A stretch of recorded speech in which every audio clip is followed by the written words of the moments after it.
మాజీ సీఎం జగన్కు హోంమంత్రి అనిత స్ట్రాంగ్ వార్నింగ్ ఇచ్చారు. యువతను జగన్ బలి చేస్తున్నారన్నారు. వైసీపీ శ్రేణులు 17 ఏళ్ల పిల్లల్ని ఉన్మాదుల్లా మారుస్తున్నారని మండిపడ్డారు. వైసీపీ నేతల వల్ల 18 ఏళ్ల లోపు పిల్లలు కూడా రోడ్లపైకి వచ్చి దారుణంగా ప్రవర్తిస్తున్నారని అన్నారు.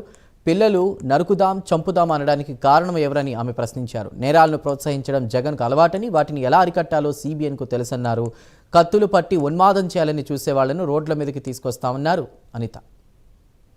కేవలం రాజకీయ ముసుగులో రాజకీయాన్ని అడ్డం పెట్టుకొని రౌడీయిజం చేయిస్తూ ఈరోజు ప్రజలను భయభ్రాంతులు గురిచేసి రాష్ట్ర అభివృద్ధికి ఆటంకం కలిగించడానికి ఒక కుట్ర పన్నే విధంగా ఈరోజు మనం కనిపిస్తుంది. 18 సంవత్సరాలు లోపున్న పిల్లలు కూడా రోడ్ల మీదకి వచ్చి పెద్ద పెద్ద కత్తులు పట్టుకొని తలలు నరికి కేసుల్లో కూడా ఇరుక్కున్న పరిస్థితి ఈరోజు కనిపించింది. అంటే నేనేమంటానంటే, ఇంతకు ముందు నువ్వు అధికారంలో ఉండేటప్పుడు గాంజాను తీసుకొచ్చి యువత భవిష్యత్తుని విపరీతంగా నాశనం చేసి వాళ్ళని ఒక సైకోల కింద, ఉన్మాదుల కింద కొంతమందిని తయారు చేసిన పరిస్థితి. మళ్ళా తిరిగి ఇప్పుడు అదే రకంగా ఈరోజు బయటకు వచ్చి అపోజిషన్లో ఉన్నప్పటికీ కూడా, ప్రతిపక్షంలో ఉన్నప్పటికీ కూడా ప్రజల్ని భయభ్రాంతులను చేయడానికి అటువంటి చిన్న చిన్న పిల్లల్ని ఈరోజు జీవితాలు నాశనం చేస్తూ ఉంటే వైఎస్ఆర్సీపీ నాయకుడికి కనీసం కనికరం అనిపించట్లేదా?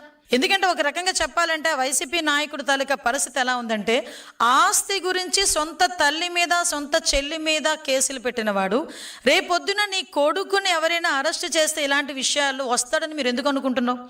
నీ కొడుకుని రక్షిస్తాడని నువ్వు ఎలా ఆలోచించుకుంటున్నావు? నేరాల్ని ప్రోత్సహించే పరిస్థితి నీదైతే నేరాలను అరికట్టడానికి ఇక్కడ ఉన్నది సిబిఎన్. దయచేసి అది గుర్తుపెట్టుకో జగన్మోహన్ రెడ్డి. నీ మనుషుల్ని ఎంతమంది పంపించి ఎన్ని భయభ్రాంతులు గురి చేయాలని చెప్పి నువ్వు చూస్తున్నావో చూసుకో. ఎలా అరికట్టాలో మాకు తెలుసు. అరికట్టడానికి ఎవరు ఇక్కడ ఉన్నారో కూడా నీకు తెలుసు. అది చంద్రబాబు నాయుడు గారు ఉన్నారు ఇక్కడ. ఇష్టానుసారంగా రోడ్ల మీదకి వస్తాం, కత్తులు పట్టుకొని తిరుగుతాం, కొడవళ్ళు పట్టుకొని తిరుగుతాం, రప్పా నరుగుతామని చెప్పి రెచ్చిపోయి రోడ్డు మీదకి వచ్చి ఉన్మాదం చేయడానికి గనక ప్రయత్నం చేసిన, ఆ ఆలోచన వచ్చినా ఒక్కసారి గుర్తుపెట్టుకో, ఎవరిని వదిలిపెట్టేది లేదు. ఈ రోజుకి ఈ రకంగా ఫ్లెక్సీల మీద రక్తాభిషేకాలు చేసిన ప్రతి ఒక్కడు రిమాండ్లో ఉన్నాడు. ఈ రోజుకి ఎవరిని కూడా వదిలిపెట్టాం. ప్రతి ఒక్కరిని ప్రజలకి ఎగ్జిబిట్ చేస్తాం. ఇంతకు ముందులాగా ముసుగులేసి బయటకు తీసుకొచ్చే పరిస్థితి కాదు. ఈరోజు ఒక పోక్సోలో చిన్నపిల్ల మీద రేప్ అటెంప్ట్ చేసిన రోడ్డు మీద నడిపించే తీసుకెళ్తాం. నువ్వు కత్తి పట్టుకొని ఉన్మాదం చేయడానికి ప్రయత్నం చేసినా వాడిని కూడా రోడ్డు మీదకి తీసుకెళ్లి, రోడ్డు మీద ప్రతి ఒక్కడికి ఇలాంటోడు, వీడు రౌడీయిజం చేస్తున్నాడు, ఇలాంటి ఆడు వల్ల సమాజానికి ముప్పు అని చెప్పి ప్రజలకు చూపించడానికైనా రోడ్డు మీద నడిపించి తీసుకెళ్తాం. అలాగే తీసుకెళ్తున్నాం కూడా. ఇటువంటి రాజకీయ నాయకుల్ని, ఇటువంటి రాజకీయ పార్టీలని ఎంతవరకు మన మధ్యలో తిరగనిస్తూ మన పిల్లల భవిష్యత్తును నాశనం చేసుకుంటామో ఒక్కసారి ప్రజలు కూడా ఆలోచన చేసుకోవాలి. మళ్ళీ చెప్తున్నా, ఇలాంటి రాజకీయ నాయకులు వెనకాతల మన బిడ్డల్ని పంపించేటప్పుడు ఆ బిడ్డల తాలూకా భవిష్యత్తుకి భరోసా ఉండే నాయకుడు వెనకాతల పంపించాలి తప్పించి ఇలా కత్తులు పట్టుకుని తిరిగే నాయకులు వెనకాతల పంపిస్తే నీ బిడ్డ భవిష్యత్తు నాశనం అవుతుంది.